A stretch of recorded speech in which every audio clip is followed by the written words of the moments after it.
꼭 알아야 할 어제의 뉴스.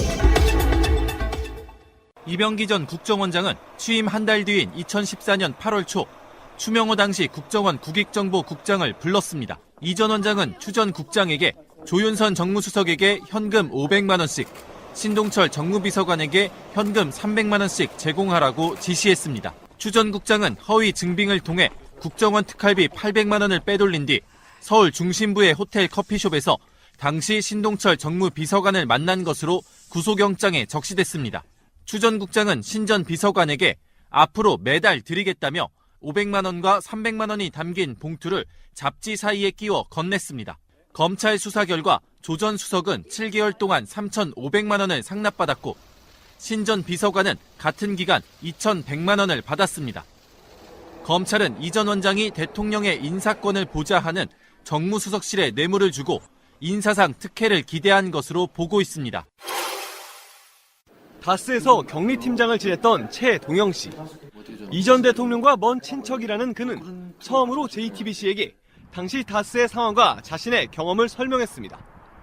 최 씨의 말은 다스의 전 핵심 관계자 A 씨, 이명박 전 대통령의 친인척인 B 씨 등 비슷한 시기에 근무했던 관계자들과 대부분 일치했습니다. 그는 지난 2008년 BBK 의혹을 수사했던 정호영 특검 조사 때를 생생히 기억하고 있습니다.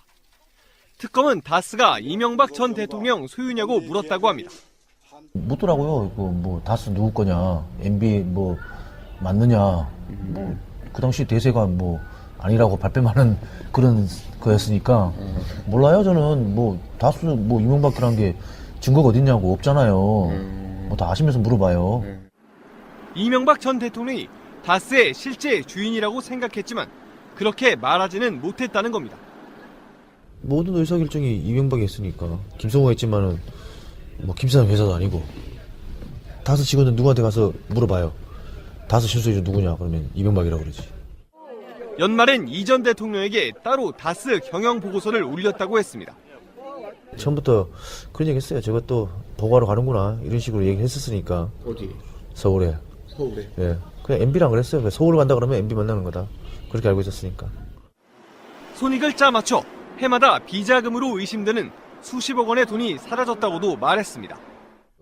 재고 조정을 통해 가지고 적게는 매년 10억부터 많게는 40억, 50억까지 손익 조정을 했죠. 다스가. 그런데도 돈이 어떻게 어디로 가는지는 격리팀인 자신도 몰랐다는 겁니다. 최 씨는 10년 전엔 당시 새 대통령 당선이라는 분위기에 눌려 사실을 말할 엄두를 낼 수 없었다고 설명했습니다. 우병우 전 민정수석이 이르면 다음 주 화요일쯤 검찰 소환 조사를 받게 될 예정입니다. 우 전 수석은 앞서 최순실 씨의 국정농단을 알고도 묵인했다는 직무유기 등의 혐의를 받았지만 두 차례 영장 기각 끝에 불구속 기소된 바 있습니다. 그런데 국정원에 대한 검찰 수사가 진행되면서 다시 검찰 조사를 받게 된 겁니다. 우 전 수석이 받고 있는 혐의는 국정원법상 직권남용죄입니다. 검찰은 우 전 수석이 이미 구속된 추명호 전 국정원 국익전략국장에게 자신을 감찰하던 이석수 전 청와대 특별감찰관에 대한 동향과 감찰 내용 파악을 지시한 것으로 보고 있습니다. 검찰은 이와 관련해 당시 청와대를 출입하던 국정원 직원들의 진술과 문건도 확보한 상태입니다. 국정원 직원들은 동향 파악 이후 작성한 문건이 우 전 수석에게 보고된다는 것도 알고 있었다고 진술한 것으로 알려졌습니다. 검찰은 또 검사 출신인 최윤수 전 국정원 2차장도 추 전 국장에게 같은 내용을 보고받았다며 비슷한 시기에 소환해 조사할 계획입니다. 방송 중간에 좋아요를 눌러주시면 새날팀들에게 큰 힘이 됩니다. 미리 감사합니다. 세이나. 트위터가 진짜 언론입니다. 혹시 여러분은 문재인 대통령과 만약에 밥을 한 끼 먹을 수 있다면? 저는 명확합니다. 복직시켜주세요. 복직은 또 뭔 상관이야? 거기서 또 민원을 집어넣고 그래요. 편하게 밥만 먹지. 그건 청탁인데. 밥 먹으면서 슬쩍 얘기해야죠. 기속말로. 혹시 애로사항이 뭐예요? 이렇게. 근데 거기다가 플러스로 인식기까지 받을 수 있다면. 오마이갓. 그러고 싶죠? 가고 싶다. 근데 그 현실로 이루어질 수 있는 일이 지금 일어났습니다. 뭐냐? 청와대가요, 평창 올림픽 홍보 방법으로 올림픽 입장권 구매해서 그 인증샷을 공유를 하면 그 중에 20명을 선정해가지고 문재인 대통령과 점심을 먹고 인식기를 준다고 합니다. 우와. 그러니까 이게 이제 다른 게 아니라 문재인 대통령의 인기가 하늘을 치솟고 있는데 그 인기를 이용해서 평창 올림픽에 좀 흥행을 좀 해볼까. 실제로 흥행이란 게 다른 게 없어요. 외국인이든 내국인이든 그 올림픽 티켓이 매진됐다 이런 소리 들으면 그냥 성공한 거예요. 티켓이 안 팔리면 불안한 거지. 근데 솔직히 말씀드려서 김연아가 피겨 스케이팅을 할 때 정도를 제외하고 우리가 동계 올림픽의 강국은 아니잖아요. 아, 하나 더 있구나. 쇼트트랙. 네, 그렇죠. 쇼트트랙하고 김연아 이 정도를 제외하고는 동계 스포츠 강국이 아닌데 그렇다 보니까 국민적 관심은 적어. 평창 올림픽이 열린다는 건 알아. 근데 직접 가보고 싶어하는 사람들은 그렇게 많지 않을 거라고 보고요. 그 일환으로 20명을 초청해서 점심 식사할 수 있고 인식해 드리겠다. 오죽했으면 이런 이벤트를 걸겠어요. 아, 티켓 사있다. 그럴 줄 알았어. 예. 새나라 운빨을 믿고 우리 새나라 청자님들 티켓 사가지고 인식에 받는 그런 영광을 한번 누려보시기 바랍니다. 그 사이트 이름이 뭐죠? 헬로 평창이고요. 네이버에서 그냥 헬로 평창 검색하시거나 이게 지금 평창올림픽 홍보 사이트거든요. 거기 들어가시면 11월 14일부터 12월 8일까지 진행을 하고 있으니까 그 사이에 꼭 티켓을 사셔서 인증샷을 올리시고 그리고 12월 15일에 추첨을 합니다. 20명. 아, 이거 나도 탐나는데? 문재인 대통령하고 식사하면서 뭐 하시는 분이세요? 뭐 이렇게 물어보거나 한다면 뭐라고 답해야 되지? 그냥 회사원입니다. 새가 날아든다 PD. 그런 이야기 안 해, 나는. 팟캐스트의 문재인입니다. 아, 그거 괜찮네. 아이씨. 예매 사이트에 헬로 평창 들어가 보니까 괜찮아요. 금액도 컬링 4만 원, 스키 점프 12만 원, 6만 원, 프리스타일 스키 12만 원, 6만 원 이렇게 쭉 있고요. 피겨 스케이팅은 조금 비싸요. 15만 원부터 55만 원까지, 개회식은 150만 원부터 22만 원까지. 괜찮네요. 예지간한 것들은 뭐 몇만 원대로도 예매가 가능하니까. 역시 뭐 새날의 갑부. 명종님은 보기에는 괜찮군요. 저는 개회식을 좀 가볼까. 150만 원 뭐 갈만하네요.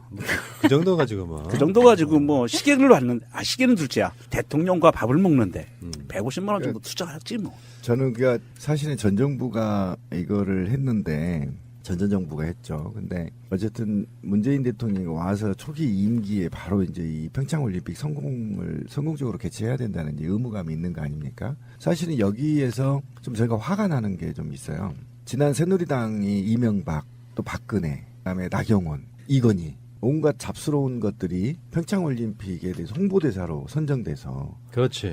온갖 홍보를 해대고 결국 표를 25%가밖에 못 팔았다는 겁니다. 현 정부가 고스란히 그 부담을 지금 갖고 아는 거예요. 맞아요. 네. 그래서 지금 이게 만약에 30% 정도 지금 현 정부 들어와서 지금 티켓이 판매됐다고 하는데 이게 이제 70% 정도까지 올려야 된다는 거 아닙니까? 지금 적폐청산하기도 바쁜데 이 티닥거리 하게 생겼어요 지금. 그래서 지금 이거 한번 하자 이렇게 해서 대통령이 직접 나선 겁니다. 저는 굉장히 안쓰럽고요. 그러면 강원도 사람이 우리 문재인이 잘한다, 더불어민주당이 잘한다, 표를 또 이쪽에 줄 것인가? 저는 여기에 또 의문을 던집니다. 그렇지만 현 정부가 하고 있기 때문에 어차피 현 정부의 성과이기 때문에 표를 사야 된다는 맞다. 그런데 향후에는 제발 정치인들, 지자체장들 있잖아요. 일 좀 저지르지 마십시오. 지금 스포츠 관련해서요. 온갖 그 빚을 떠안아서요. 그 시설 다 하고요. 나중에 본전도 못 빼요. 인천이 그런 식이었잖아요. 제발 좀 그러지 말고요. 이제는 좀 호황된 꿈 좀 꾸지 마라. 이게 국가 낭비고 이게 스포츠를 한번 보세요. 누구나 돈을 안 들여도 가난한 사람도 가서 봐야 되는데 몇만 원씩 몇백만 원씩 하면 부자들만 가서 보는 거잖아요. 그러니까 이런 걸 하려면 대승적으로 좀 해달라. 지역에 평창이 얼마나 발전하는지 볼까요? 평창 나중에 유지 못하면 그 돈 안 준다고 또 중앙정부에 싸우고 집회하고 할 것입니다. 그럼 그 돈이 들어가면 그게 재생산이 되나요? 다 어디로 들어가죠? 대기업 손에 들어가요. 알펜시아가 대표적인 그런 모습이고. 제발 제가 현 정부 이걸로 마지막으로 똥 닦으시고요. 지자체장들 자기 임기 그 몇 년 때 SOC 업적 올린다고 헛소리 좀 하지 마십시오. 제발. 적정하게 지자체의 능력에 맞게 좀 해주셨으면 좋겠습니다. 그게 스포츠 이벤트, 국제 대형 이벤트는 사실은 왜 일본이나 한국 쪽으로 많이 오는 줄 아세요? 유명한 그 유럽 선진국 같은 데는 안 해요, 그런 거를. 별로 이렇게 중요하게 생각 안 한다고. 그렇죠. 근데 이게 이제 평창 올림픽만 해도 이명박 정도에서 자기들이 이제 치적 사업 같은 걸로 이제 유치는 했는데 결국에는 이 마무리를 문재인 대통령이 하시는 거고. 그러니까 또 마무리 이것까지. 이왕 하는 거면 잘했으면 좋겠고요. 뭐 우리는 이제 평창 올림픽의 성공보다는 속내는 문재인 대통령과 식사. 그러면 이제 속으로 그 생각을 해봤어. 결국은 문재인 대통령과 식사는 의미 있는 청와대에서 해야 되잖아요. 그렇죠. 덕도새우는 꼭 나와야 된다. 네, 이거 조단 맛 좀 조건이다, 보고 조건. 싶다. 저는 김정숙 여사가 직접 담근 그 곶감. 예. 전 그리고 강력하게 항의합니다. 내일부터 1인실에 들어가야 돼요. 20명 너무 작아요. 아, 진짜 너무 작은 거 아니에요, 이거? 20대 1로 밥 먹어야 되는 거잖아요. 1대 1이 아니라. 아, 그래도 그럼 한 세 차례. 대통령께서 식판을 들고 이렇게 테이블마다 돌아다니면서 아니, 세 차례 하면 되죠. 왜 이렇게. 거기요, 몰리고. 내가 소문을 들어보니까. 늘려라 좀 60명이나 100명. 소문을 들어보니까 청와대 구내식당 반찬이 별거 없대요. 그러니까 이건 만찬이 돼야지. 그러니까 그렇지. 그렇다 만찬이다 해야 되나. 저 구내식당 가가지고 먹는 식판을 나눠 먹는 몇천 원짜리 밥. 그런 식사 그것도 괜찮아. 나쁘진 않아. 우리가 못 먹는 시대는 아니니까. 아니, 근데 당신들은 다 지금 시기가 탐나서 가는 거 아니야? 아니요, 지금 같이 밥 먹는 게 탐나지. 라고 얘기하고 시계가 탐난다라고 쓰고. 그리고 인증샷. 청와대에서는 핸드폰으로 촬영을 못 한다던데. 촬영 금지 구역이라. 예, 거기는 애지간하면 못 합니다. 제가 볼 때 촬영팀이 찍어서 보내와요. 예, 다시 한번 말씀드리면은요, 2만 원부터 있어요. 입장권이. 그러니까 부담 없으니까 우리 비인기 종목이 싸거든요. 인기 종목은 굳이 갈 필요 없어요. 왜냐하면 만석돼요. 인기 종목은. 비인기 종목으로 해서 우리가 좀 새날 애청자들이 20명이 전부 새날 애청자. 이거 재밌겠는데? 괜찮네요.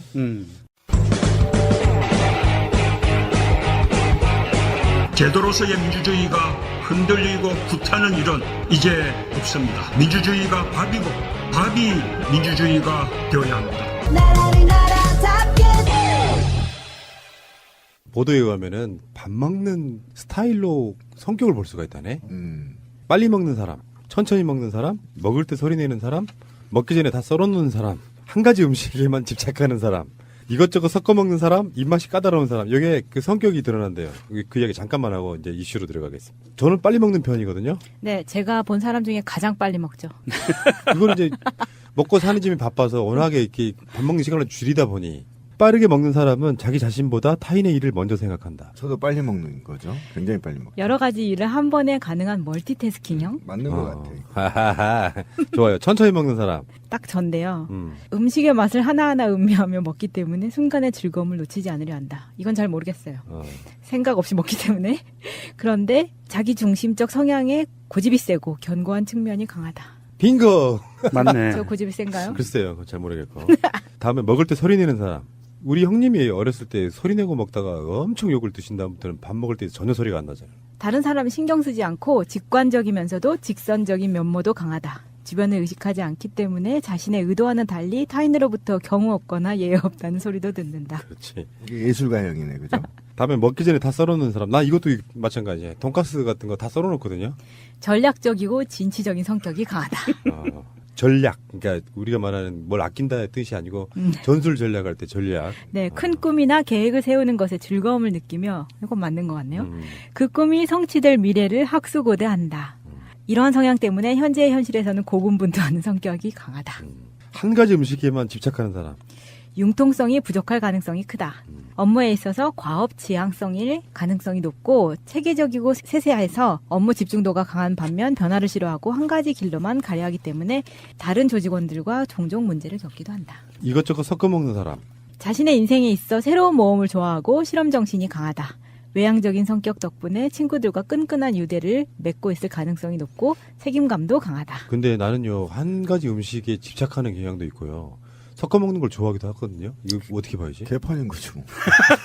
그러면서 빨리 먹어 심지어. 아니 그러니까 이런 거 있잖아요. 완전 잡탕인 거죠. 왜 그 뷔페를 가면 그중에 비싸다는 거 다 먹고 오고 그런 성격이지만 나는 맛있다고 느끼는 거는 그걸 위주로 계속 먹는 성향이 좀 있어요. 저는 새로운 걸 한번 먹어보는 성향이 있는데 그럴 때마다 이제 실망을 하는 음식들이 많죠. 근데 마지막에 나온 이 유형은 제목만으로도 그 사람 성격이 나와. 입맛이 까다로운 사람. 지적 호기심이 강하고 질문하는 것에 어려움을 느끼지 않는 성격으로 풀이된다. 그들이 알고 싶어 하고 그 호기심을 충족할 수 있다면 새로운 모험도 물불 가리지 않고 감행하는 스타일이다. 좋게 표현해줬군요. 입맛이 까다로운 사람은 이기적인 사람이에요. 아닌가? 동감들 안 하시네. 저도 까다롭지가 않기 때문에 잘 모르겠어요. 예. 그러니까 우리 같은 사람들은 약간 좀 밥 먹는 것만 보면 약간 머슴과예요. 맞아요.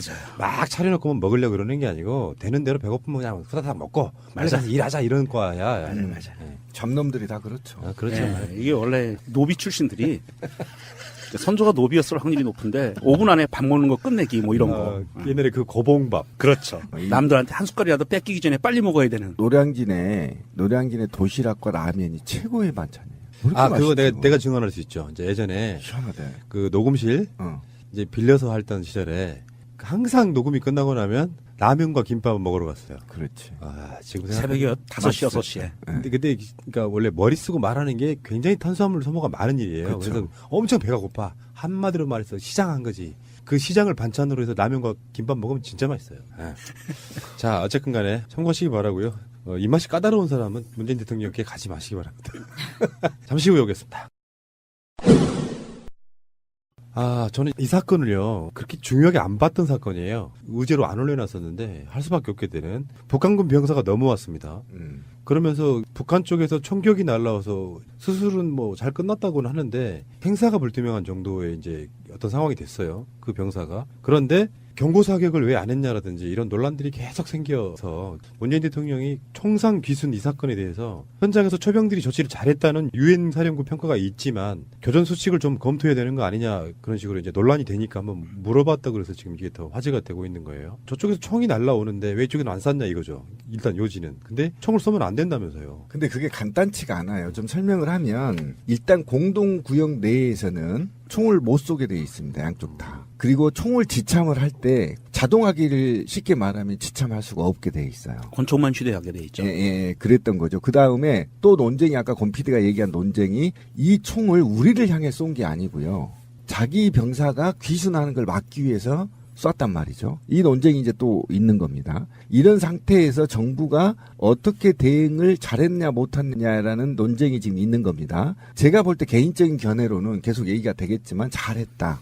굉장히 국방부가 이전과는 다르게 굉장히 잘했다 이런 겁니다. 계속 이제 논쟁을 야당 중심의 이제 종북몰이 하기 위해서 이걸 이제 공론화 시키는 건데, 그 다음에 이 교전과 관련한 명령도 우리 군한테 있지 않습니다. 유엔사에 있습니다. 그렇기 때문에 우리 정부가 어찌할 수 있는 상황이 아니었으나 저는 높게 평가한 게 뭐냐면 북한군 총탄에 맞는 북한군 병사를 장교가 포복으로 가서 구출하는 장면은 굉장히 잘하는 것이다. 그래서 이번 규칙은 굉장히 대외적으로 대내적으로 봐도 대응을 잘했다고 저는 평가를 하고 싶거든요.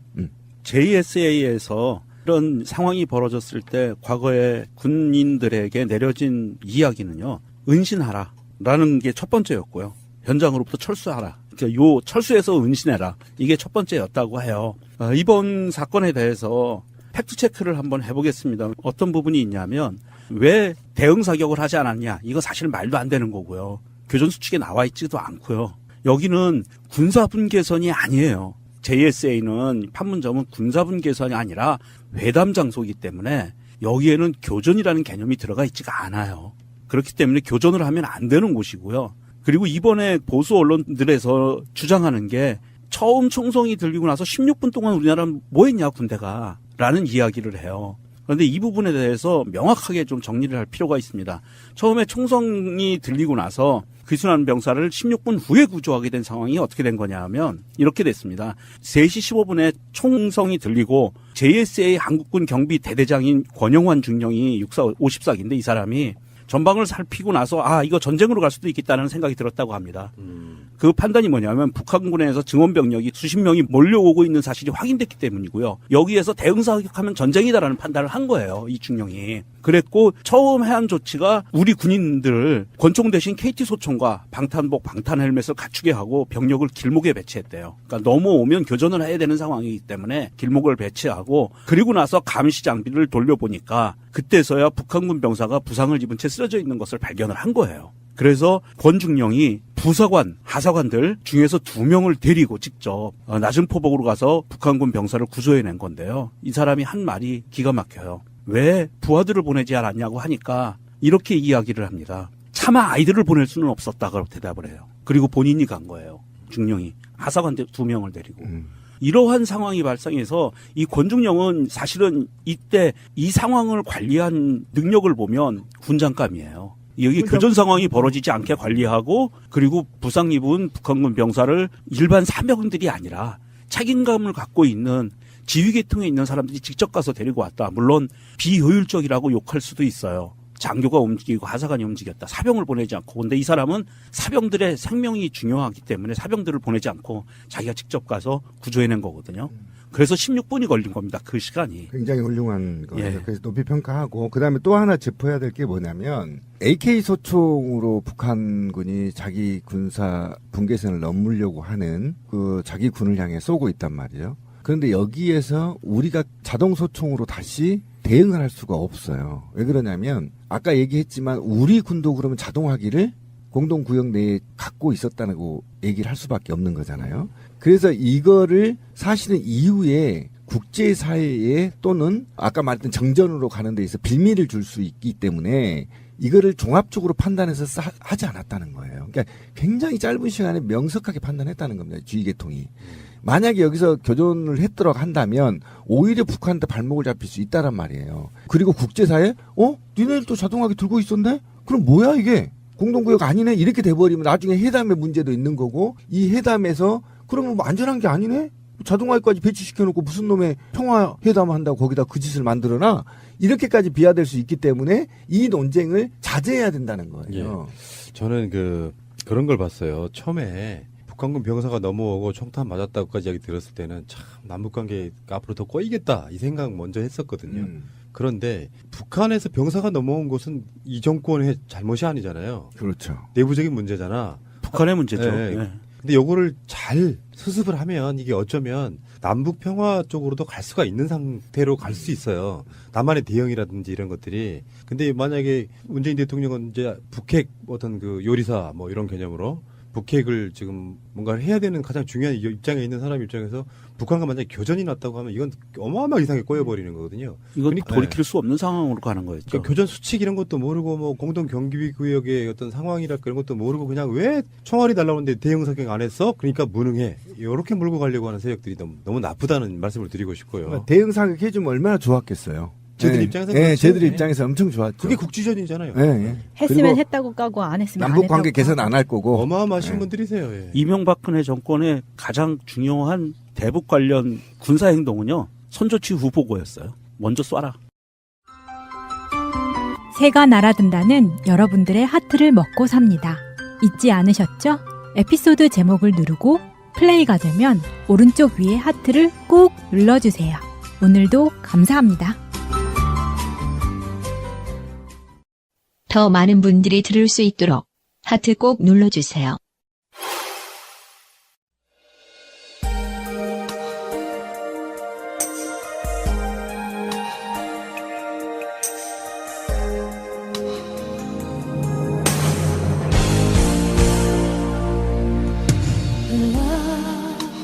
푸사에 어떤 글을 올리셨어요? 푸사에 하기 좋은 멘트 몇 가지 골라봤습니다.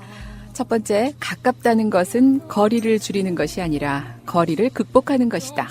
두 번째, 괜찮지 않을 때 하는 말, 괜찮아. 세 번째, 씨앗, 너무 애쓰지 마. 너는 본디 꽃이 될 운명이니. 괜찮죠? 네 번째, 조금 늦는다고 속상해하지 마. 다섯 번째, 기억하라. 너는 눈부시게 아름답다. 여섯 번째, 잘했고, 잘하고 있고, 잘할 거야. 일곱 번째, 한 명의 신뢰할 친구는 불성실한 친척보다 낫다. 에우리피데스. 네, 지금 어떤 말이 여러분에게 어울리실까요?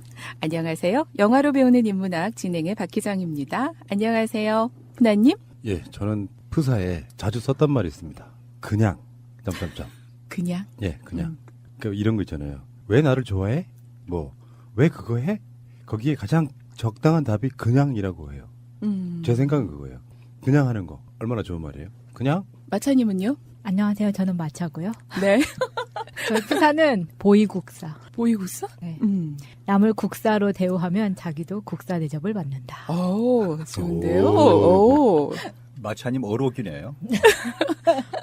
한쌤 먼저 부르려고 했었는데. 안녕하세요, 한쌤.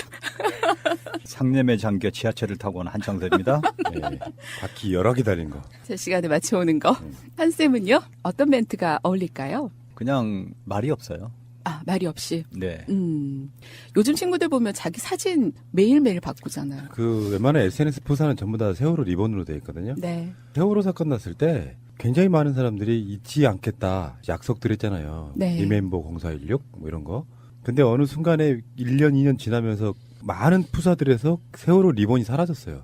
그 중간에 처음에는 세월호 리본으로만 대부분 하고 계시다가 나중에는 자기 얼굴과 작게 세월호 리본을 같이 겸해서 올리다가 지금은 세월호 리본 달고 계시는 분들이 많지는 않죠. 근데 방송으로도 세월호를 계속 다루는 입장에서 그때 그 심정으로 살고 싶다는 생각에 푸사를 앞으로 바꿀 생각은 없어요. 근데 굳이 내 마음을 표현하자면 이제 푸사를 또 다른 측면에서 좀 해석하자면 보여주고 싶은 거잖아요. 네. 사람들한테 누군가가. 내 선택. 네, 근데 저 같은 경우는 그것이 그렇게 뭐 썩 익숙하거나 좋아 보이지도 않고 그냥 저는 이런 생각을 갖고 사나 봐요. 흔들림 없는 사람이고 싶어요.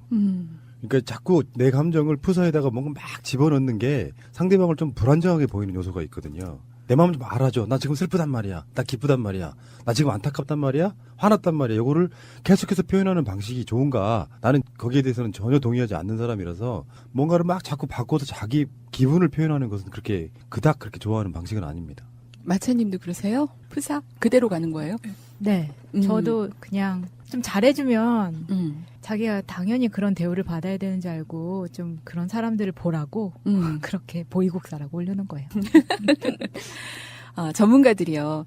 세대와 성별을 막론하고 이 카톡 프로필에 열광하는 이유를 관심에서 찾는답니다. 그래서 어떤 교수는 카카오톡 프로필은 사진과 메시지를 수시로 바꿔서 상대방에게 보여줄 수 있는데 이런 특성이 자신의 모습을 끊임없이 드러내고자 하는 요즘 사람들의 욕구와 맞물려서 인기를 끌고 있다. 그리고 기존 SNS는 피드백에 대한 압박이 크잖아요. 반면에 카톡 프로필은 사람들이 얼마나 관심을 갖고 있는지 수치화돼서 나타나지 않는다.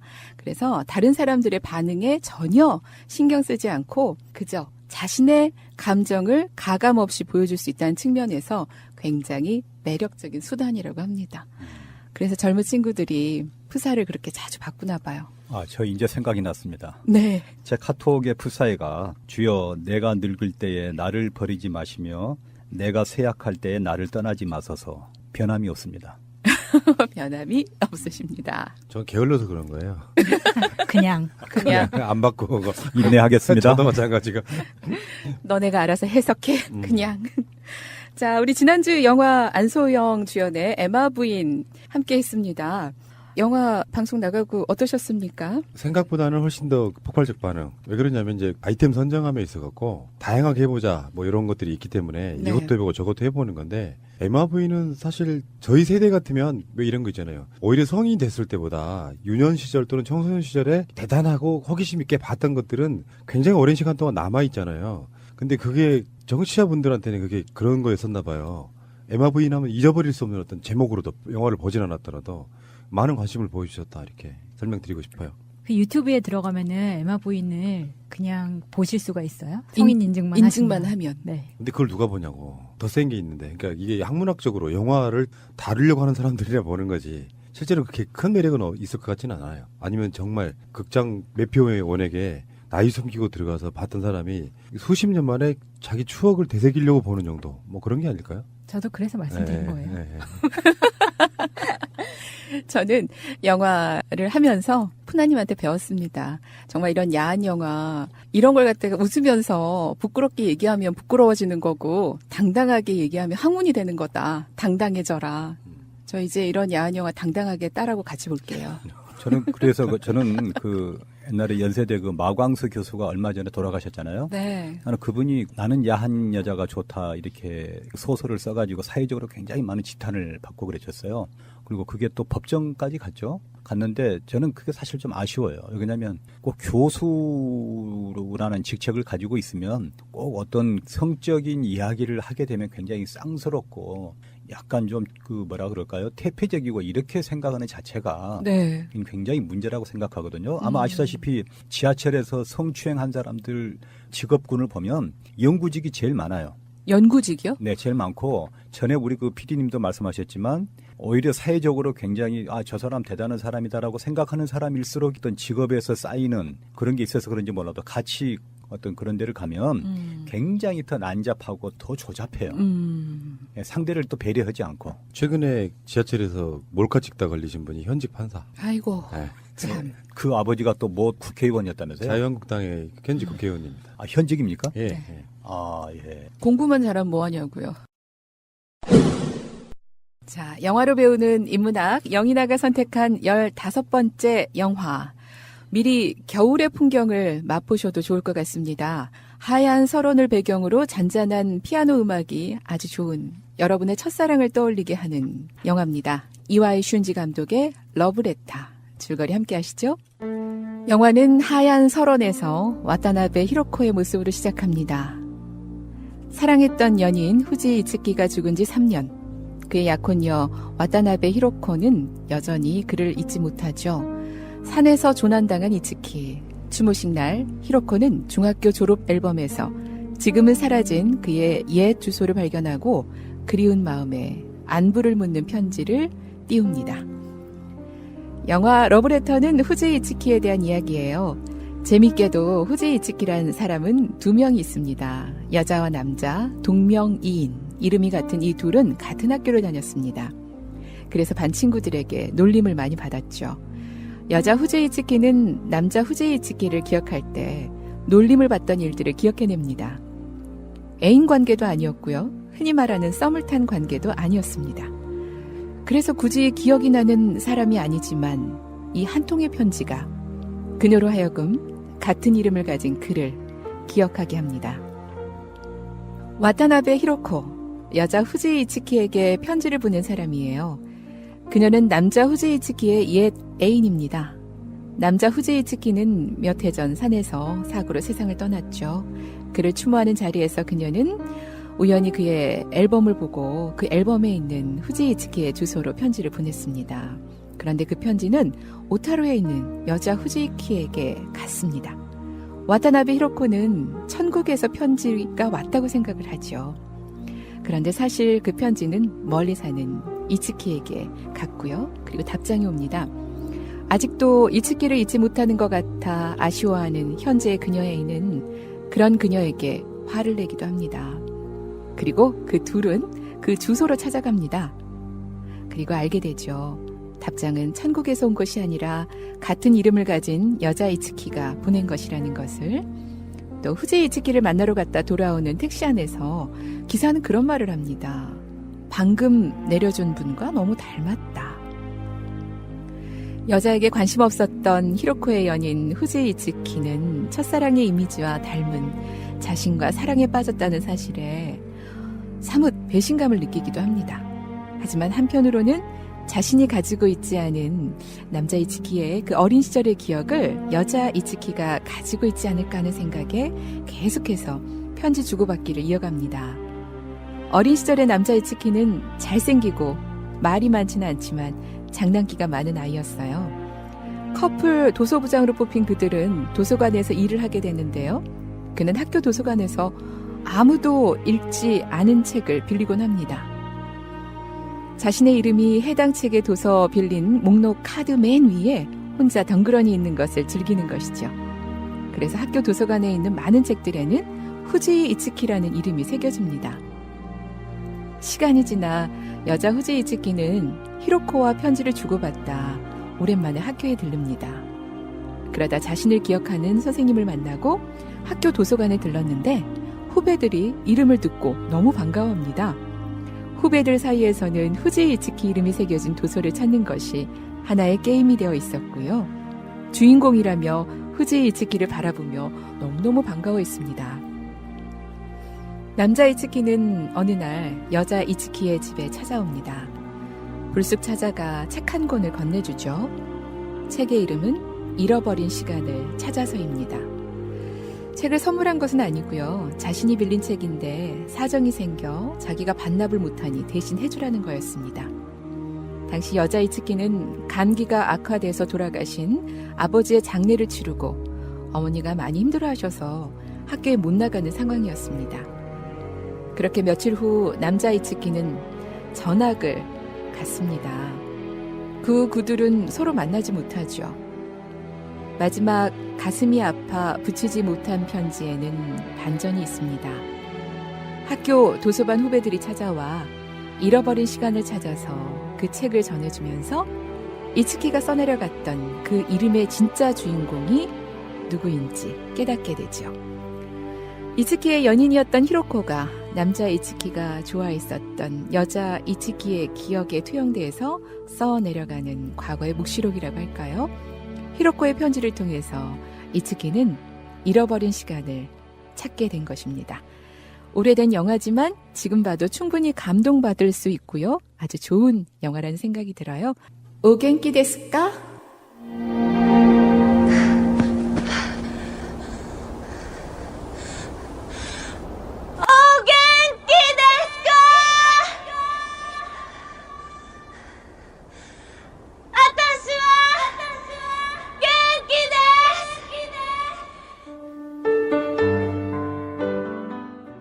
러브레터가 한국에서도 굉장한 반향이 있었어요. 일본 영화 치고는 좀 이례적인 거였고요. 네. 우리가 일본 영화 한번 다룬 적이 있었죠. 네. 쉐리댄스. 쉐리댄스. 예. 근데 지금 러브레터가 한국에서 다시 리메이크 된다고 합니다. 아. 근데 이 영화의 한국판을 만들기 위해서 지금 영화 시나리오를 쓰는 작가가 바로 김어준의 연인 인정욱 작가. 아, 그래요? 네. 그렇군요. 기대됩니다. 근데 이거는 영화가 나와봐야 알아요.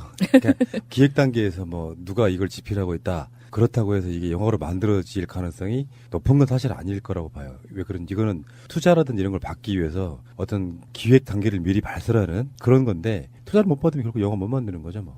이 영화는 일본뿐만 아니라 다른 아시아 국가에서도 굉장히 놀라운 흥행 성적을 올렸는데 우리나라에서는요, 해방 이후 최초로 정식 극장 개봉한 첫 번째 일본 영화라고 하네요. 1999년 11월.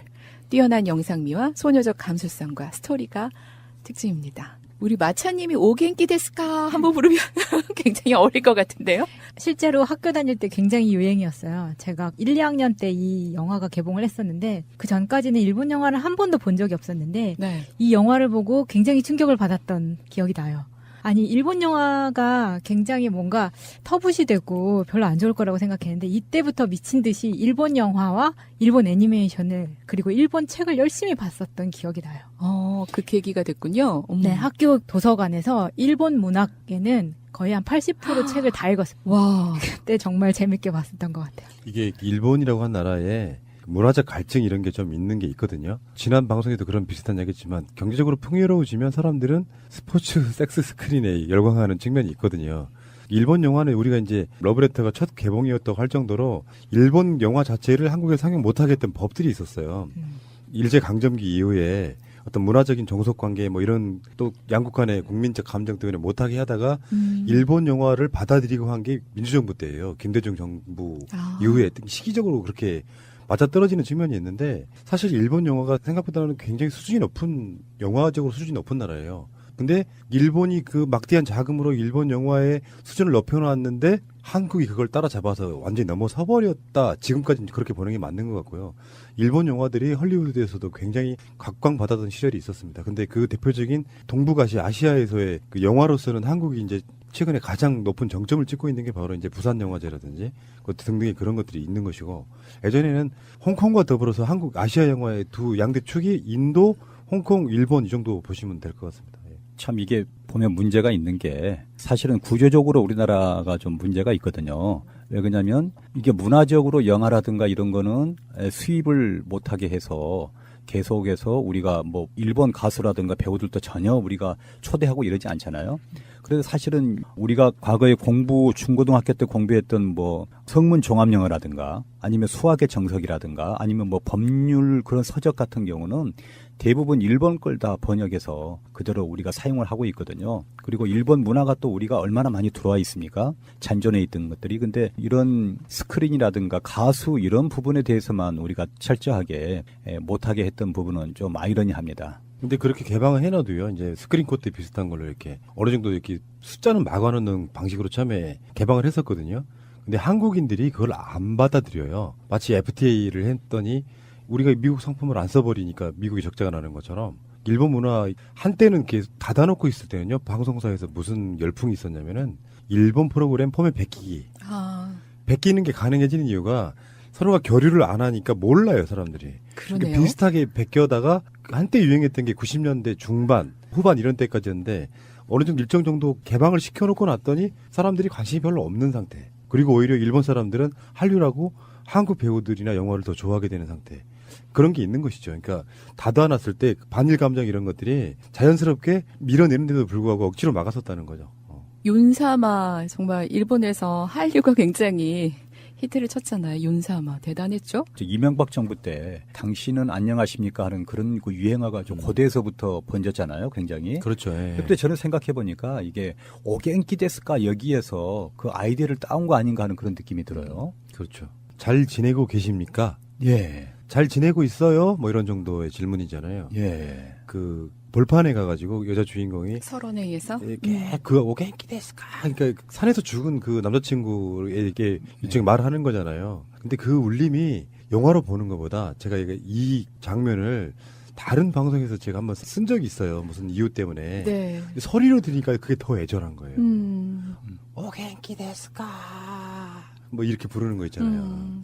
그래, 그리고 이제 이게 우리나라의 CM으로 들어온 게 부자 되세요 하고 나온 거 있잖아요. 카드 그거 선전. 거기서 다 이렇게 아이템을 따왔다고 저는 이렇게 생각이 들더라고요. 맞아요. 예. 그 영화가 히트하고 나서 그때 배우 김정은 씨가 빨간 산타 뭐 모자 같은 거 이런 걸 쓰고 설원위에서 여러분 부자 되세요. 거기서 모티브가 나왔군요. 네. 그 모티브하고 비슷하죠. 그죠?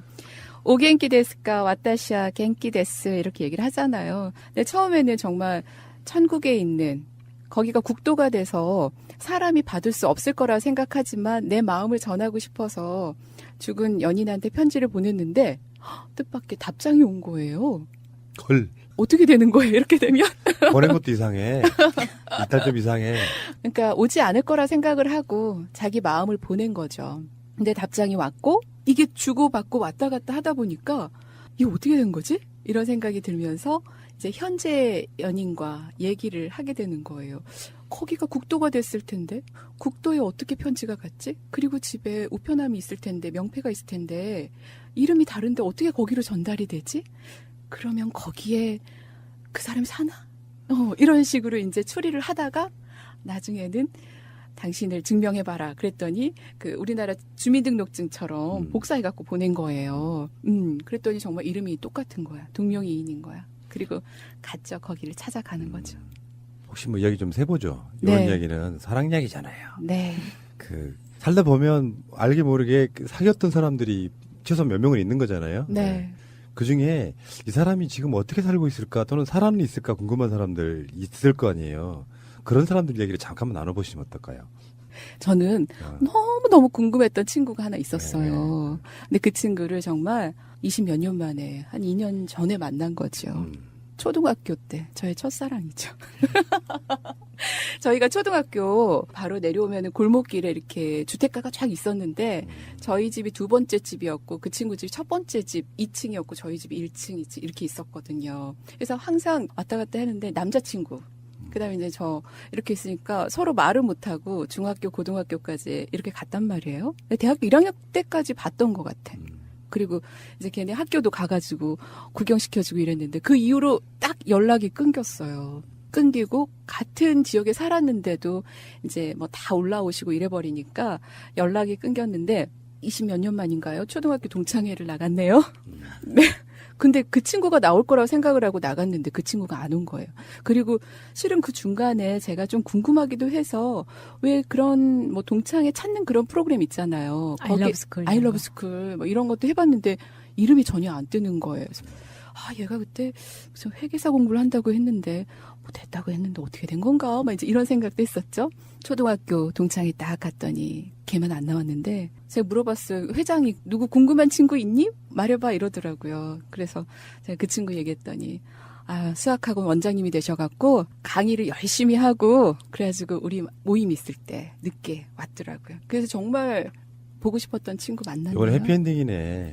네. 해피엔딩. 새드 엔딩도 있어요. 그래요? 그런 경우 만났어. 있잖아요. 시작은 이런 건데 초등학교 시골 동창들 모임을 한번 만들어 보려고 네. 인터넷을 엄청 일찍 시작하고 잘했던 내가 네. 친구 2명과 프로젝트를 해요. 걔 2명이 다 한 명은 SK였고 한 명은 KT 다니는 친구들이었는데 지금처럼 개인정보가 중요하지 않을 때입니다. 그래서 인터넷 카페 하나 만들고 많지도 않아요. 한 대상자가 한 70명 정도? 1, 2반 합쳐가지고 네.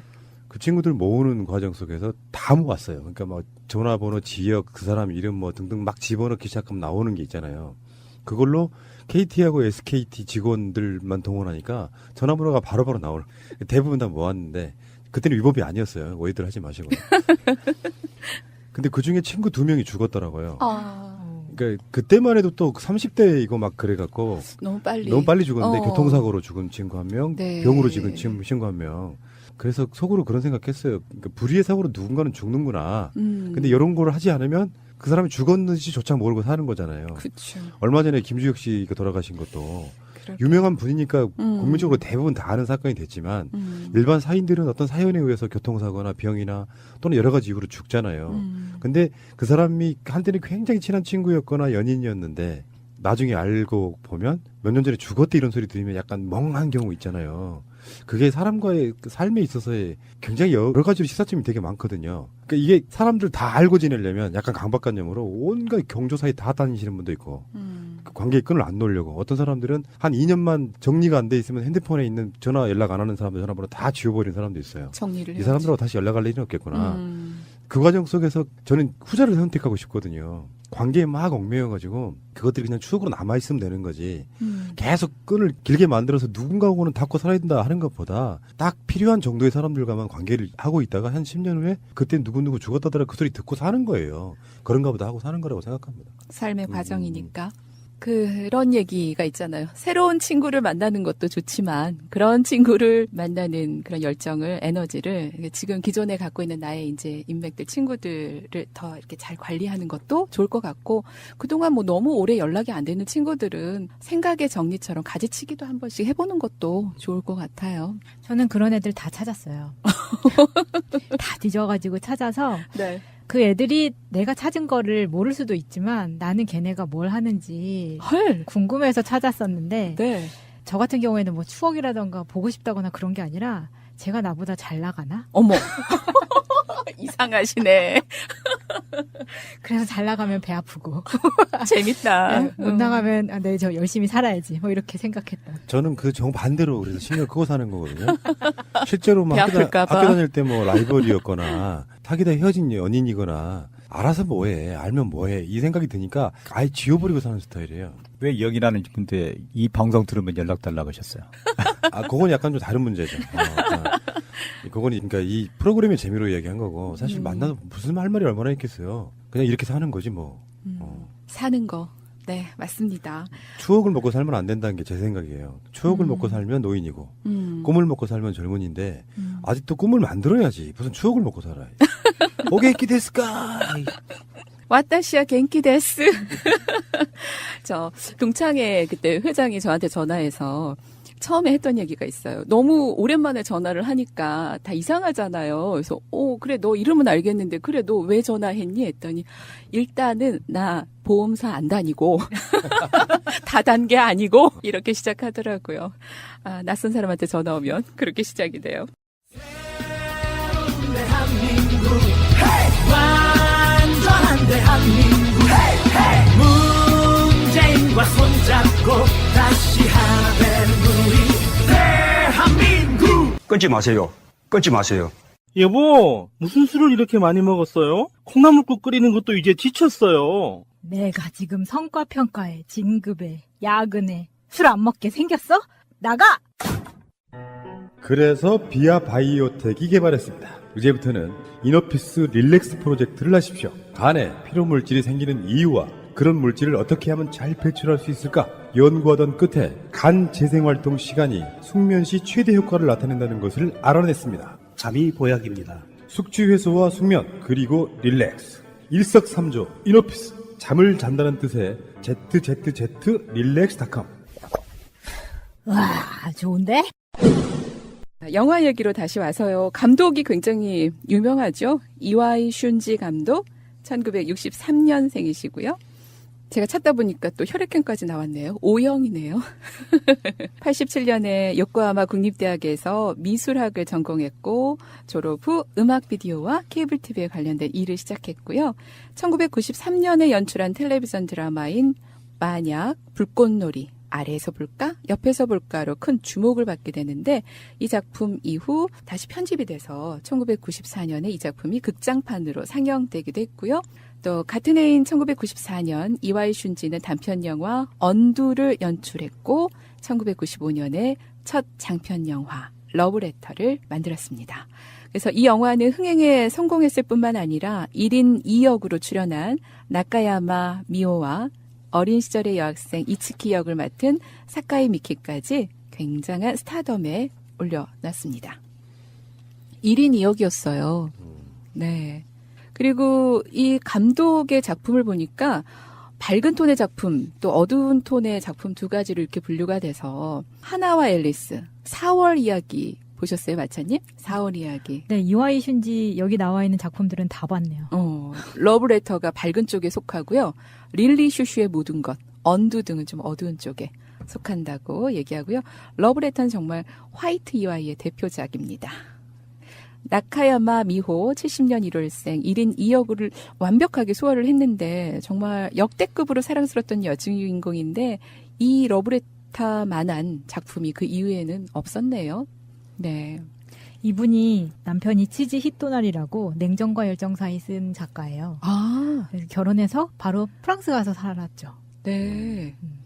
재밌는 건 얼마 전에 했던 살인의 추억. 네. 살인의 추억은 일본 사람들이 가장 충격 먹었던 한국 영화고요. 그러니까 살인의 추억을 보고 한국이 일본 영화를 뛰어넘었구나라고 이야기했다고 해요. 그리고 한국 사람들이 가장 사랑하고 받아들였던, 그러니까 실제로 첫 개봉작이기도 했고, 그냥 그건 첫 개봉된 게 아니고요. 일본에서 히트도 많이 했고, 한국으로 들어가면 히트할 거라는 것을 상업적으로 분석이 된 상태에서 들어온 거예요. 일본 문화가 개방되고 나서. 그러니까 러브레터와 살인의 추억이 서로 맞교환된 형태라고 보시면 될 것 같습니다. 한쌤, 사랑에 있어서는 만남과 이별이 있다면 또 삶에 있어서는 죽음과 이별이 있잖아요. 네. 러브레터는 그런 얘기들을 하고 있는 것 같아요. 예, 이 러브레터는 이제 사랑과 삶 모두를 담고 있습니다. 이제 모든 발단이 이치키의 이제 죽음으로부터 시작하는데요. 죽은 연인을 생각하면서 서론에 누워서 사색에 잠긴 히로키의 모습 속에서 때 아닌 잠자리가 얼음 속에서 죽은 채로 반듯하게 죽어있는 모습과 흡사하잖아요. 결국 설산을 등반하다가 죽은 자기의 연인 그 이치키의 모습을 재현하고 있습니다.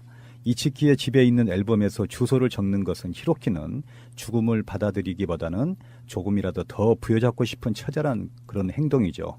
결국 동명이인과 편지를 주고받는 결과를 낳지만 두 사람은 사랑하는 사람들의 죽음을 통해서 상처와 아픔을 간직하고 있습니다. 그렇지만 태도에는 약간의 차이가 있죠. 이 와타나베 히로키는 죽은 이치키를 잊지 못해서 그와의 연결점을 찾기 위해서 안간힘을 씁니다. 이치키는 아버지의 죽음을 애써 외면하면서 자신도 어느덧 아버지의 죽음의 길을 걷게 되죠. 히로키가 남자친구와 설산에 와 보고서야 이치키의 죽음을 실감하지 않습니까? 이것을 심리학에서 거울 기법이라고 하는데요.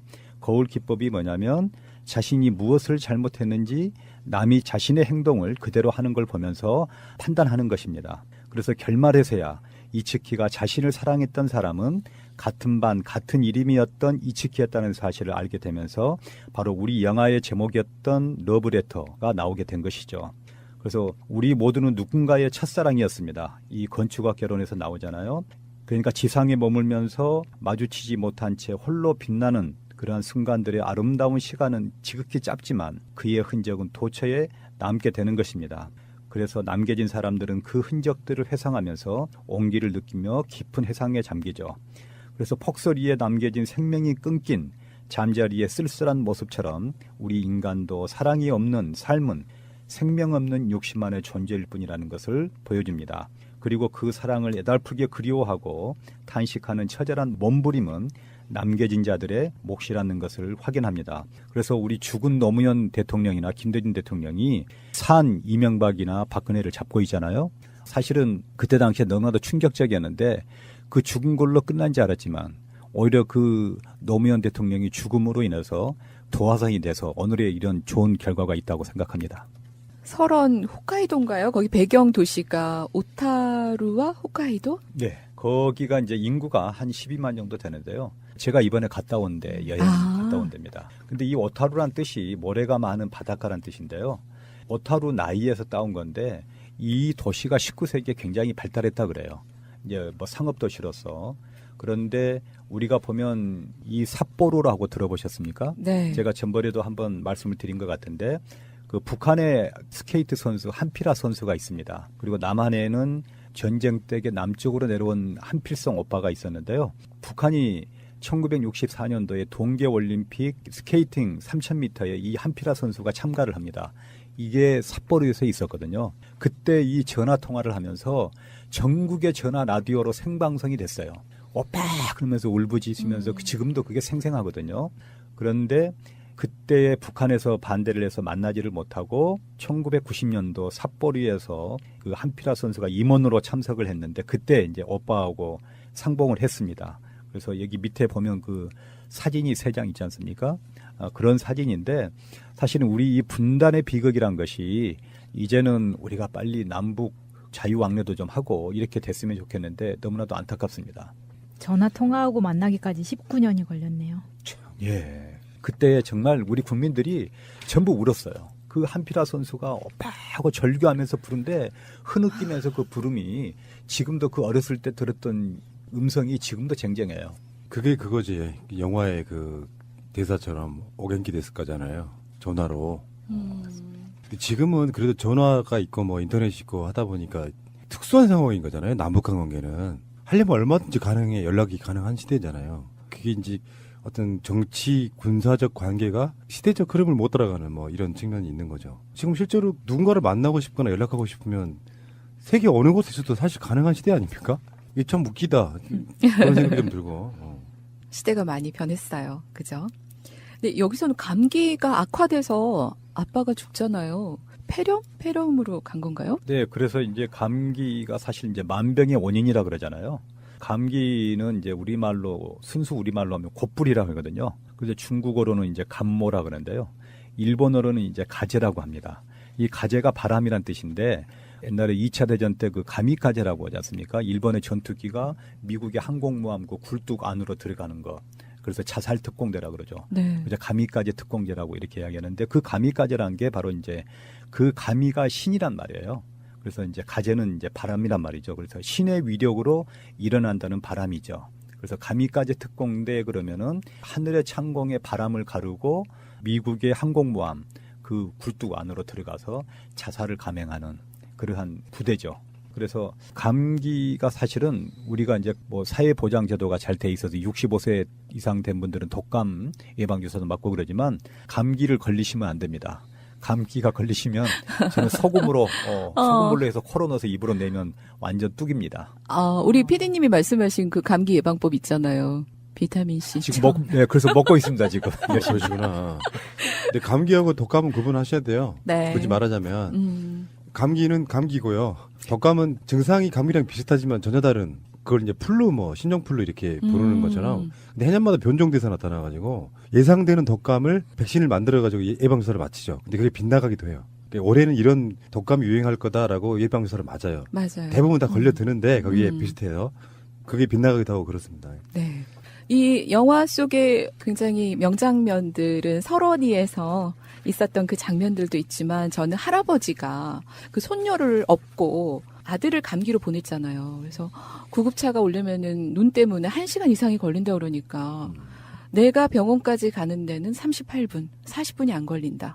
그럼 응급조치를 할 수 있다 그러면 손녀를 업고 막 뛰잖아요. 그 장면도 되게 멋있었어요.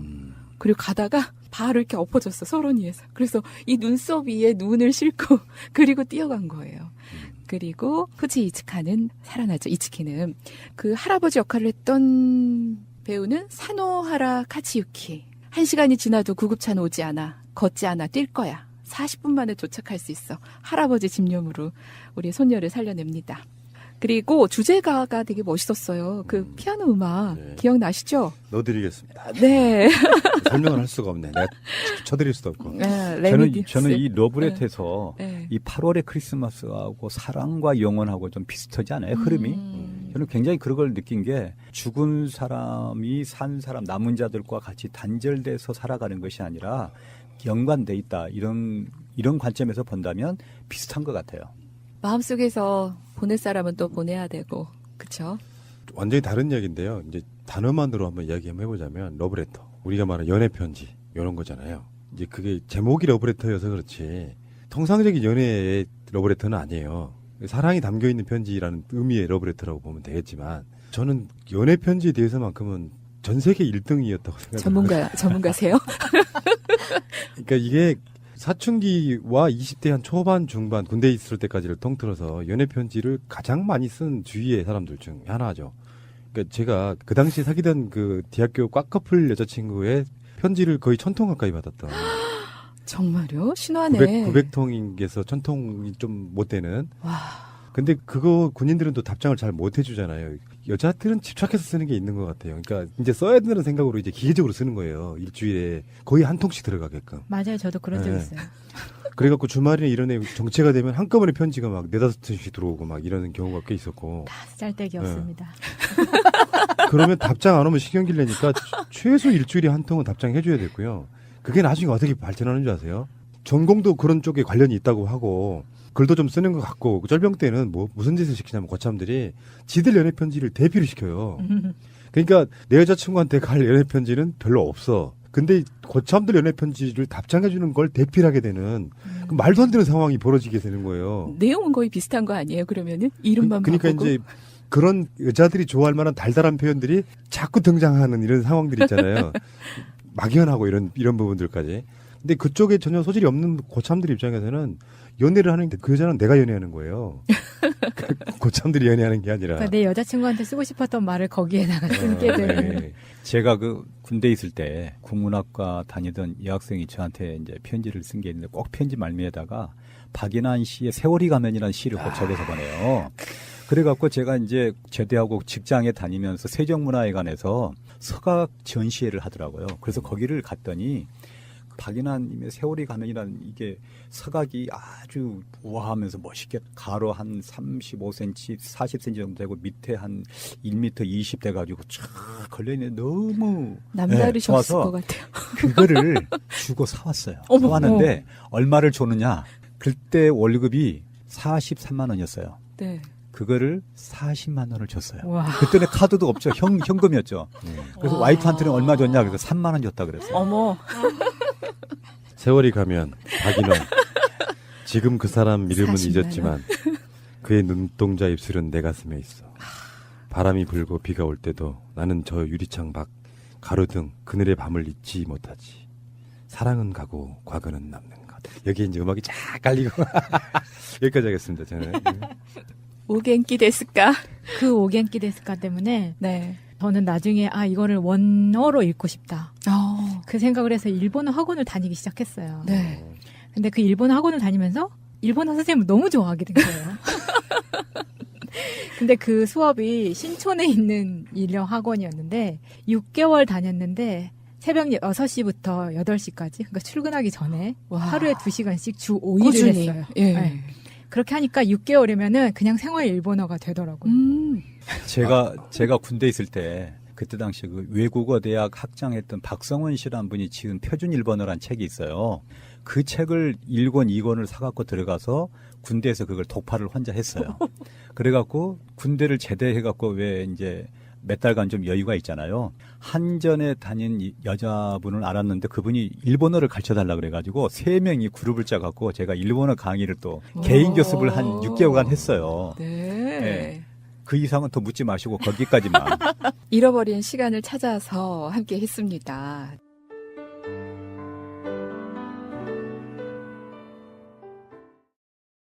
제발 적정하게 지자체의 능력에 맞게 좀 해줬으면 좋겠습니다. 그게 스포츠 이벤트, 국제 대형 이벤트는 사실은 왜 일본이나 한국 쪽으로 많이 오는 줄 아세요? 유명한 그 유럽 선진국 같은 데는 안 해요, 그런 거를. 별로 이렇게 중요하게 생각 안 한다고. 그렇죠. 근데 이게 이제 평창 올림픽만 해도 이명박 정도에서 자기들이 이제 치적 사업 같은 걸로 이제 유치는 했는데 결국에는 이 마무리를 문재인 대통령이 하시는 거고. 그러니까 또 마무리 네. 이것까지. 이왕 하는 거면 잘했으면 좋겠고요. 뭐 우리는 이제 평창 올림픽의 성공보다는 속내는 문재인 대통령과 식사. 그러면 이제 속으로 그 생각을 해봤어. 결국은 문재인 대통령과 식사는 의미 있는 청와대에서 해야 되잖아요. 그렇죠. 독도새우는 꼭 나와야 된다. 네, 이거 오단 맛 조건이다, 좀 보고 조건. 싶다. 저는 김정숙 여사가 직접 담근 그 곶감. 예. 전 그리고 강력하게 항의합니다. 내일부터 1인실이 들어가야 돼요. 20명 너무 작아요. 아, 진짜 너무 작은 거 아니에요, 이거? 20대 1로 밥 먹어야 되는 거잖아요. 1대 1이 아니라. 아, 그래도 그럼 한 세 차례. 대통령께서 식판을 들고 이렇게 테이블마다 돌아다니면서 아니, 세 차례 하면 되죠. 왜 이렇게. 거기요, 내가 소문을 들어보니까. 늘려라 좀 60명이나 100명. 소문을 들어보니까 청와대 구내식당 반찬이 별거 없대요. 그러니까 이건 만찬이 돼야지. 그러니까 그렇지. 아, 그렇다. 만찬이 돼야 된다. 그 구내식당 가가지고 먹는 식판을 나눠 먹는 몇천 원짜리 밥. 그런 식사, 그것도 괜찮아. 나쁘진 않아. 우리가 못 먹는 시대는 아니니까. 아니, 근데 당신들은 다 지금 시기가 탐나서 가는 거 아니야? 아니야, 지금 같이 밥 먹는 게 탐나지. 라고 얘기하고 시계가 탐난다라고 쓰고. 그리고 인증샷. 청와대에서는 핸드폰으로 촬영을 못 한다던데. 촬영 금지 구역이라. 예, 거기는 애지간하면 못 합니다. 제가 볼 때 촬영팀이 찍어서 보내와요. 예, 아니, 다시 한번 말씀드리면은요, 2만 원부터 있어요. 입장권이. 그러니까 부담 없으니까 우리 비인기 종목이 싸거든요. 인기 종목은 굳이 갈 필요 없어요. 왜냐하면 만석돼요. 인기 종목은. 비인기 종목으로 해서 우리가 좀 새날 애청자들이 20명이 전부 새날 애청자. 이거 재밌겠는데? 괜찮네요.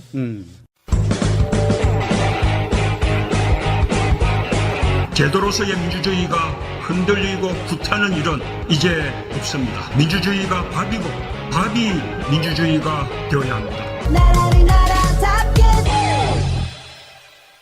보도에 의하면은 밥 먹는 스타일로 성격을 볼 수가 있다네. 빨리 먹는 사람, 천천히 먹는 사람, 먹을 때 소리 내는 사람, 먹기 전에 다 썰어놓는 사람, 한 가지 음식에만 집착하는 사람, 이것저것 섞어 먹는 사람, 입맛이 까다로운 사람. 이게 그 성격이 드러난대요. 그 이야기 잠깐만 하고 이제 이슈로 들어가겠습니다. 저는 빨리 먹는 편이거든요. 네, 제가 본 사람 중에 가장 빨리 먹죠. 이걸 이제 먹고 사는 집이 바빠서 워낙에 이렇게 밥 먹는 시간을 줄이다 보니 빠르게 먹는 사람은 자기 자신보다 타인의 일을 먼저 생각한다. 저도 빨리 먹는 거죠. 굉장히 빨리 먹죠. 여러 가지 일을 한 번에 가능한 멀티태스킹형? 맞는 것 같아요. 하하하. 좋아요. 천천히 먹는 사람. 딱 전데요. 음식의 맛을 하나하나 음미하며 먹기 때문에 순간의 즐거움을 놓치지 않으려 한다. 이건 잘 모르겠어요. 생각 없이 먹기 때문에. 그런데 자기 중심적 성향에 고집이 세고 견고한 측면이 강하다. 빙고! 맞네. 저 고집이 센가요? 글쎄요. 잘 모르겠고. 다음에 먹을 때 소리 내는 사람. 우리 형님이 어렸을 때 소리 내고 먹다가 엄청 욕을 드신 다음부터는 밥 먹을 때 전혀 소리가 안 나잖아요. 다른 사람이 신경 쓰지 않고 직관적이면서도 직선적인 면모도 강하다. 주변을 의식하지 않기 때문에 자신의 의도와는 달리 타인으로부터 경우 없거나 예외 없다는 소리도 듣는다. 그렇지. 이게 예술가형이네, 그죠? 다음에 먹기 전에 다 썰어놓는 사람. 나 이것도 마찬가지예요. 돈가스 같은 거 다 썰어놓거든요. 전략적이고 진취적인 성격이 강하다. 전략. 그러니까 우리가 말하는 뭘 아낀다의 뜻이 아니고 전술 전략할 때 전략. 네, 큰 꿈이나 계획을 세우는 것에 즐거움을 느끼며 이건 맞는 것 같네요. 그 꿈이 성취될 미래를 학수고대한다. 이러한 성향 때문에 현재의 현실에서는 고군분투하는 성격이 강하다. 한 가지 음식에만 집착하는 사람. 융통성이 부족할 가능성이 크다. 업무에 있어서 과업 지향성일 가능성이 높고 체계적이고 세세해서 업무 집중도가 강한 반면 변화를 싫어하고 한 가지 길로만 가려하기 때문에 다른 조직원들과 종종 문제를 겪기도 한다. 이것저것 섞어 먹는 사람. 자신의 인생에 있어 새로운 모험을 좋아하고 실험 정신이 강하다. 외향적인 성격 덕분에 친구들과 끈끈한 유대를 맺고 있을 가능성이 높고 책임감도 강하다. 근데 나는요, 한 가지 음식에 집착하는 경향도 있고요. 섞어 먹는 걸 좋아하기도 하거든요. 이거 어떻게 봐야지? 개판인 거죠. 그러면서 빨리 먹어 심지어. 아니 그러니까 이런 거 있잖아요. 완전 잡탕인 거죠. 왜 그 뷔페를 가면 그중에 비싸다는 거 다 먹고 오고 그런 성격이지만 나는 맛있다고 느끼는 거는 그걸 위주로 계속 먹는 성향이 좀 있어요. 저는 새로운 걸 한번 먹어보는 성향이 있는데 그럴 때마다 이제 실망을 하는 음식들이 많죠. 근데 마지막에 나온 이 유형은 제목만으로도 그 사람 성격이 나와. 입맛이 까다로운 사람. 지적 호기심이 강하고 질문하는 것에 어려움을 느끼지 않는 성격으로 풀이된다. 그들이 알고 싶어 하고 그 호기심을 충족할 수 있다면 새로운 모험도 물불 가리지 않고 감행하는 스타일이다. 좋게 표현해줬군요. 입맛이 까다로운 사람은 이기적인 사람이에요. 아닌가? 동감들 안 하시네. 저도 까다롭지가 않기 때문에 잘 모르겠어요. 그러니까 우리 같은 사람들은 약간 좀 밥 먹는 것만 보면 약간 머슴과예요. 맞아요. 막 차려놓고 먹으려고 그러는 게 아니고 되는 대로 배고프면 그냥 후다닥 먹고 빨리 가서 일하자 이런 거야. 맞아요. 네. 잡놈들이 다 그렇죠. 그렇죠. 네, 이게 원래 노비 출신들이 선조가 노비였을 확률이 높은데 5분 안에 밥 먹는 거 끝내기 뭐 이런 거. 옛날에 그 고봉밥. 그렇죠. 남들한테 한 숟갈이라도 뺏기기 전에 빨리 먹어야 되는. 노량진의 도시락과 라면이 최고의 반찬이에요. 그거 내가 증언할 수 있죠. 이제 예전에 시원하대. 그 녹음실 이제 빌려서 했던 시절에 항상 녹음이 끝나고 나면 라면과 김밥을 먹으러 갔어요. 그렇지. 아, 지금 새벽에 5시, 6시에. 근데 그러니까 원래 머리 쓰고 말하는 게 굉장히 탄수화물 소모가 많은 일이에요. 그렇죠. 그래서 엄청 배가 고파. 한마디로 말해서 시장한 거지. 그 시장을 반찬으로 해서 라면과 김밥 먹으면 진짜 맛있어요. 예. 자, 어쨌든 간에 참고하시기 바라고요. 입맛이 까다로운 사람은 문재인 대통령께 가지 마시기 바랍니다. 잠시 후에 오겠습니다. 아, 저는 이 사건을요, 그렇게 중요하게 안 봤던 사건이에요. 의제로 안 올려놨었는데, 할 수밖에 없게 되는 북한군 병사가 넘어왔습니다. 그러면서 북한 쪽에서 총격이 날라와서 수술은 뭐 잘 끝났다고는 하는데, 행사가 불투명한 정도의 이제 어떤 상황이 됐어요. 그 병사가. 그런데, 경고 사격을 왜 안 했냐라든지 이런 논란들이 계속 생겨서 문재인 대통령이 총상 귀순 이 사건에 대해서 현장에서 초병들이 조치를 잘했다는 유엔 사령부 평가가 있지만 교전 수칙을 좀 검토해야 되는 거 아니냐 그런 식으로 이제 논란이 되니까 한번 물어봤다 그래서 지금 이게 더 화제가 되고 있는 거예요. 저쪽에서 총이 날라오는데 왜 이쪽에는 안 쐈냐 이거죠. 일단 요지는. 근데 총을 쏘면 안 된다면서요. 근데 그게 간단치가 않아요. 좀 설명을 하면 일단 공동구역 내에서는 총을 못 쏘게 돼 있습니다. 양쪽 다. 그리고 총을 지참을 할 때 자동화기를 쉽게 말하면 지참할 수가 없게 돼 있어요. 권총만 휴대하게 돼 있죠. 예, 그랬던 거죠. 그 다음에 또 논쟁이 아까 권 PD가 얘기한 논쟁이 이 총을 우리를 향해 쏜 게 아니고요.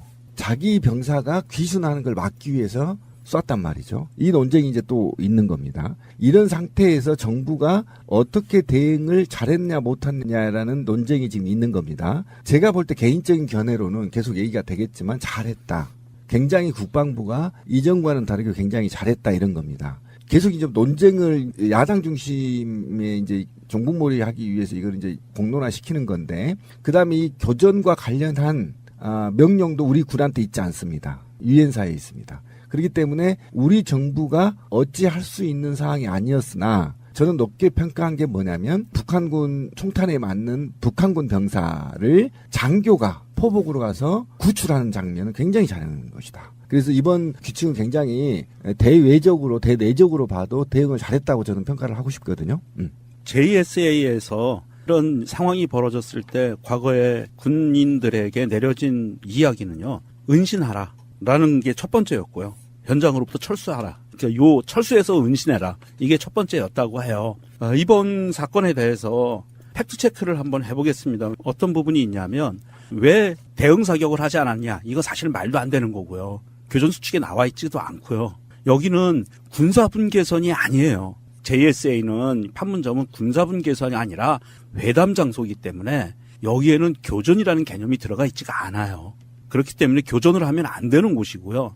그리고 이번에 보수 언론들에서 주장하는 게 처음 총성이 들리고 나서 16분 동안 우리나라는 뭐 했냐 군대가 라는 이야기를 해요. 그런데 이 부분에 대해서 명확하게 좀 정리를 할 필요가 있습니다. 처음에 총성이 들리고 나서 귀순한 병사를 16분 후에 구조하게 된 상황이 어떻게 된 거냐 하면 이렇게 됐습니다. 3시 15분에 총성이 들리고 꼭 알아야 할 어제의 뉴스. 이병기 전 국정원장은 취임 한 달 뒤인 2014년 8월 초 추명호 당시 국정원 국익정보국장을 불렀습니다. 이 전 원장은 추 전 국장에게 조윤선 정무수석에게 현금 500만 원씩, 신동철 정무비서관에게 현금 300만 원씩 제공하라고 지시했습니다. 추 전 국장은 허위 증빙을 통해 국정원 특활비 800만 원을 빼돌린 뒤 서울 중심부의 호텔 커피숍에서 당시 신동철 정무비서관을 만난 것으로 구속영장에 적시됐습니다. 추 전 국장은 신 전 비서관에게 앞으로 매달 드리겠다며 500만 원과 300만 원이 담긴 봉투를 잡지 사이에 끼워 건넸습니다.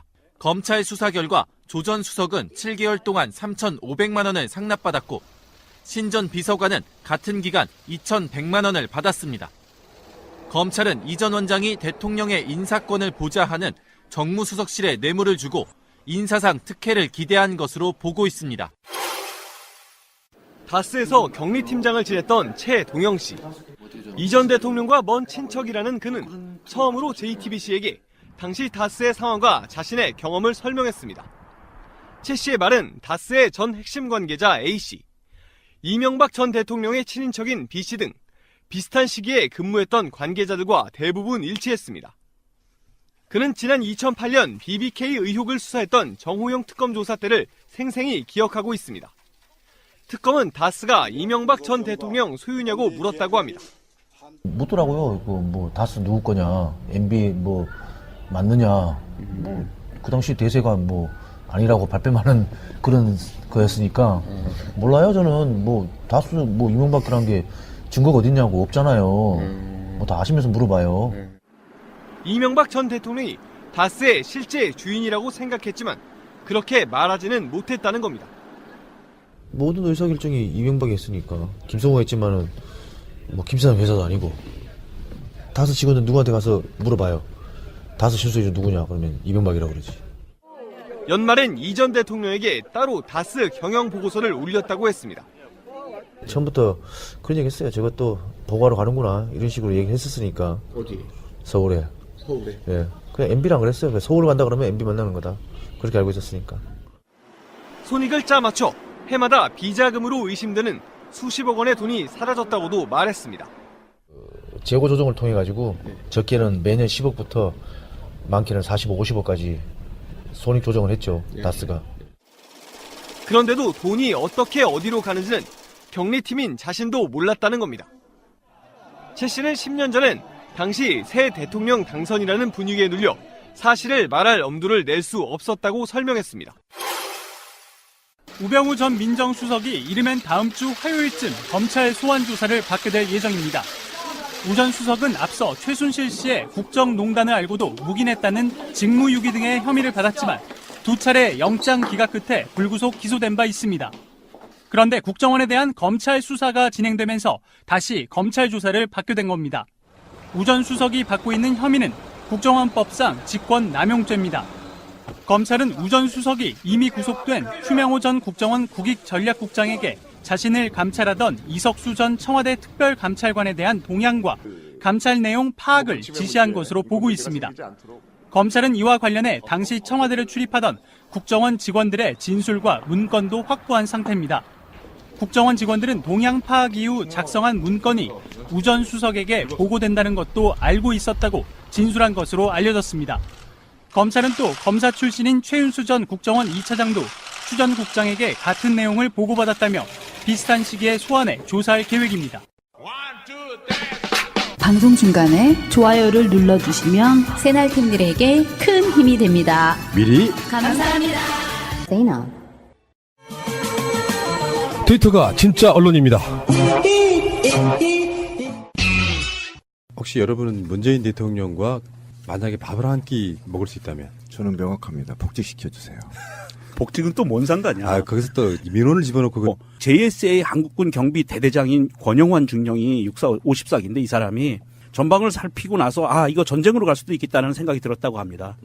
그 판단이 뭐냐면 북한군에서 증원병력이 수십 명이 몰려오고 있는 사실이 확인됐기 때문이고요. 여기에서 대응사격하면 전쟁이다라는 판단을 한 거예요. 이 중령이. 그랬고 처음 해안 조치가 우리 군인들을 권총 대신 KT소총과 방탄복, 방탄헬멧을 갖추게 하고 병력을 길목에 배치했대요. 그러니까 넘어오면 교전을 해야 되는 상황이기 때문에 길목을 배치하고 그리고 나서 감시 장비를 돌려보니까 그때서야 북한군 병사가 부상을 입은 채 쓰러져 있는 것을 발견을 한 거예요. 그래서 권중령이 부사관, 하사관들 중에서 2명을 데리고 직접 낮은 포복으로 가서 북한군 병사를 구조해낸 건데요. 이 사람이 한 말이 기가 막혀요. 왜 부하들을 보내지 않았냐고 하니까 이렇게 이야기를 합니다. 차마 아이들을 보낼 수는 없었다고 대답을 해요. 그리고 본인이 간 거예요.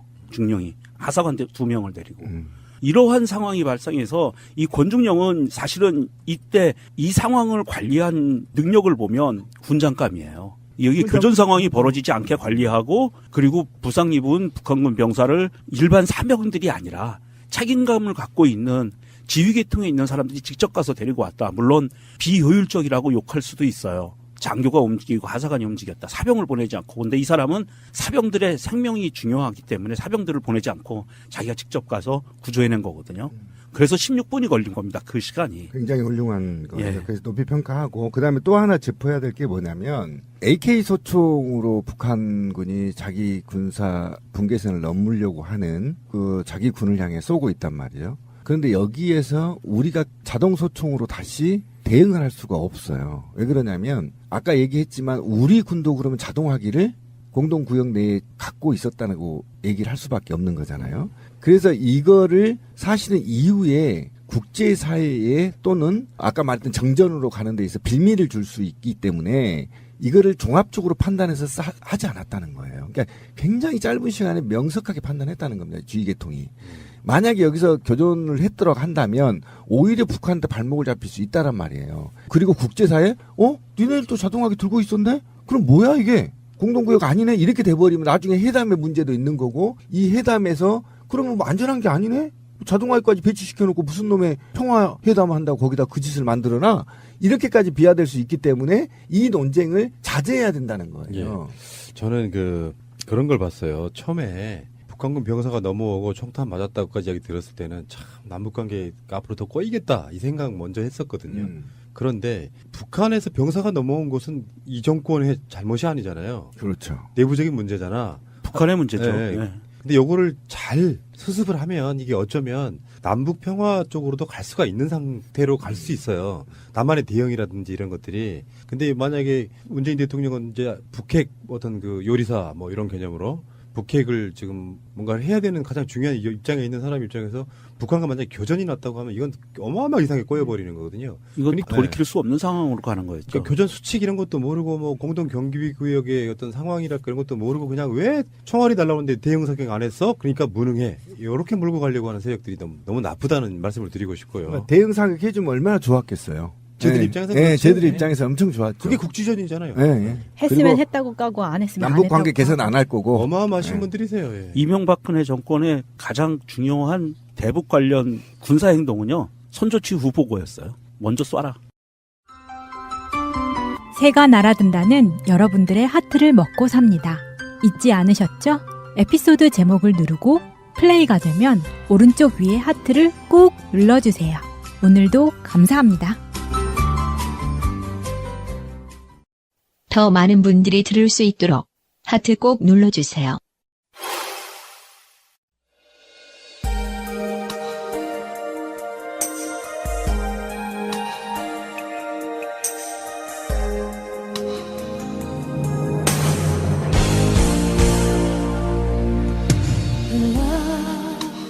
푸사에 어떤 글을 올리셨어요? 푸사에 하기 좋은 멘트 몇 가지 골라봤습니다. 첫 번째. 그래요. 편하게 밥만 먹지. 그건 청탁인데. 밥 먹으면서 슬쩍 얘기해야죠. 기속말로. 혹시 애로 상황이 뭐예요? 뭐 이렇게. 근데 거기다가 플러스로 인식기까지 받을 수 있다면. 오 마이 갓. 그러고 싶죠. 가고 싶다. 근데 그 현실로 이루어질 수 있는 일이 지금 일어났습니다. 뭐냐? 청와대가요. 평창 올림픽 홍보 방법으로 올림픽 입장권 구매해서 그 인증샷을 공유를 하면 그중에 20명을 선정해 가지고 문재인 대통령과 점심을 먹고 인식기를 준다고 합니다. 그러니까 이게 이제 다른 게 아니라 문재인 대통령의 인기가 하늘을 치솟고 있는데 그 인기를 이용해서 평창 올림픽에 좀 흥행을 좀 해볼까. 실제로 흥행이라는 게 다른 게 없어요. 외국인이든 내국인이든 그 올림픽 티켓이 매진됐다 이런 소리 들으면 그냥 성공한 거예요. 티켓이 안 팔리면 불안한 거지. 근데 솔직히 말씀드려서 김연아가 피겨 스케이팅을 할 때 정도를 제외하고 우리가 동계 올림픽의 강국은 아니잖아요. 아 하나 더 있구나. 쇼트트랙. 네, 그렇죠. 쇼트트랙하고 김연아 이 정도를 제외하고는 동계 스포츠 강국이 아닌데 그렇다 보니까 국민적 관심은 적어. 평창 올림픽이 열린다는 건 알아. 근데 직접 가보고 싶어하는 사람들은 그렇게 많지 않을 거라고 보고요. 그 일환으로 20명을 초청해서 점심 식사할 수 있고 인식해 드리겠다. 오죽했으면 이런 이벤트를 걸겠어요. 아, 티켓 사있다. 그럴 줄 알았어. 예. 새나라 문바를 믿고 우리 새나라 청자님들 티켓 사가지고 인식해 받는 그런 영광을 한번 누려보시기 바랍니다. 그 사이트 이름이 뭐죠? 헬로 평창이고요. 네이버에서 그냥 헬로 평창 검색하시거나 이게 지금 평창올림픽 홍보 사이트거든요. 거기 들어가시면 11월 14일부터 12월 8일까지 진행을 하고 있으니까 그 사이에 꼭 티켓을 사셔서 인증샷을 올리시고 그리고 12월 15일에 추첨을 합니다. 20명. 아 이거 나도 탐나는데. 문재인 대통령하고 식사하면서 뭐 하시는 분이세요? 뭐 이렇게 물어보거나 한다면 뭐라고 답해야 되지? 그냥 회사원입니다. 새가 날아든다 PD. 그런 이야기 안 해 나는. 팟캐스트의 문재인입니다. 아 그거 괜찮네. 예매 사이트에 헬로 평창 들어가 보니까 괜찮아요. 금액도 컬링 4만 원, 스키 점프 12만 원, 6만 원, 프리스타일 스키 12만 원, 6만 원 이렇게 쭉 있고요. 피겨 스케이팅은 좀 비싸요. 15만 원부터 55만 원까지, 개회식은 150만 원부터 22만 원까지. 괜찮네요. 예지간한 것들은 뭐 몇만 원대로도 예매가 가능하니까. 역시 뭐 새날의 갑부. 명정님은 보기에는 괜찮군요. 저는 개회식을 좀 가볼까 150만 원 갈만하네요.